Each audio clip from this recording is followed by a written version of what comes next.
నెహెమ్యా గ్రంథము 9వ అధ్యాయం 26వ వచనం.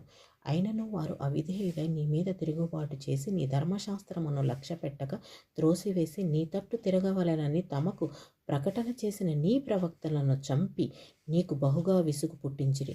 అందుచేత నీవు వారిని వారి శత్రువుల చేతికి అప్పగించితివి. ఆ శత్రువులు వారిని బాధింపగా శ్రమకాలమందు వారు నీకు మొరపెట్టినప్పుడు ఆకాశమందుండు నీవు ఆలకించి వారి శత్రువుల చేతిలో నుండి వారిని తప్పించుటకై నీ కృపా సంపత్తిని బట్టి వారికి రక్షణను దయచేసితివి.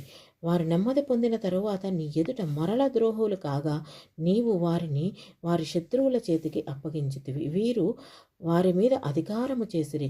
వారు తిరిగి వచ్చి నీకు మొరపెట్టినప్పుడు ఆకాశమందుండు నీవు ఆలకించి నీ కృప చొప్పున అనేక మారులు వారిని విడిపించితివి. దేవుడు మనల్ని అనేక మారులు విడిపిస్తానే ఉంటారు. ఆయన ప్రేమను మనం తెలుసుకుని